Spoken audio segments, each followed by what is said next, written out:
ॐ सोमनाथाय नमः।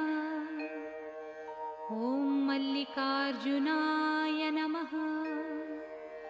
ॐ महाकालेश्वराय नमः। ॐ ओंकारेश्वराय नमः। ॐ वैद्यनाथाय नमः।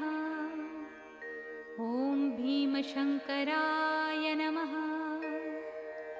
ॐ रामेश्वराय नमः। ॐ नागेश्वराय नमः। ॐ विश्वेश्वराय नमः। ॐ त्र्यम्बकेश्वराय नमः।